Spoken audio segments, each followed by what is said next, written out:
In this video, you will get to learn the first nodes and that you always have to take care of the data types when you want to connect them.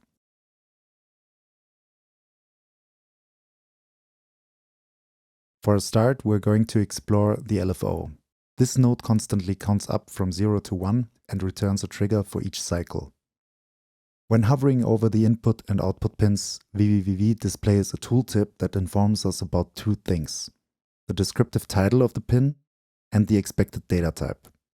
So, for instance, if you want to see the value that is generated by the LFO, you need to create an I/O box of type float for the phase output pin. Once the output of the LFO and the I/O box are connected, you can see the LFO's output counting up. Creating the right I/O boxes for inputs and outputs of nodes is called exposing I/O boxes, and there is a shortcut for this, so you don't have to inspect all the pins every time you need to create I/O boxes.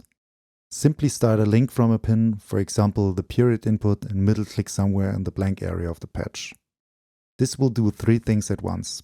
It will create an I/O box of the data type which is needed for the exposed pin, set its default value, and name the label next to the I/O box according to the title of the pin. Afterwards, the period input can be used to manipulate the speed of the LFO. So if we type 5 in here, then it will take exactly 5 seconds for the LFO to rise from 0 to 1. When you repeat this process of exposing I/O boxes for the other input pins of the LFO, for example the pause input, you will be asked which of the 3 Boolean I/O boxes you would like to use for this input. In this case, the toggle would be a good choice because with this you can turn the LFO off and on. On the other hand, when exposing the reset input, we should pick the bang instead, as this pin works with a simple trigger.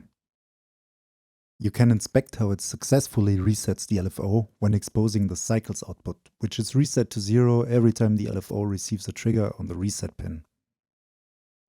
Finally, you can also expose the boolean for onNewCycle, set it to a bang via the configuration menu, and have all pins of the LFO exposed. While the LFO is a node that knows exactly what it wants, there are others that are called adaptive nodes. This is a key concept of vvvv which avoids having the same node for multiple data types in the node browser. The plus and minus nodes are good examples here. Notice how compared to the LFO they are initially grayed out because they don't know yet which data type they should operate with. In this adaptive state, every I/O box can be connected to the nodes. If you hover over the pins, the tooltip tells us that they expect a data type called T, which indicates in VL that it simply expects any type at this point. In fact, when we try to expose a pin for an adaptive node, vvvv will ask you which data type it should create an I/O box for and brings the node to life after a type is selected. The same happens if the adaptive node is connected to a pin of another node that already knows which type it expects or returns. If we delete all connected links, the node goes back into the adaptive state and can be configured to work with another data type. The plus node is also a very good example to demonstrate another feature called pin groups. These are inputs on nodes which can be increased and decreased by pressing Ctrl and plus or minus. In this case, we can create more inputs on the plus node and add more numbers.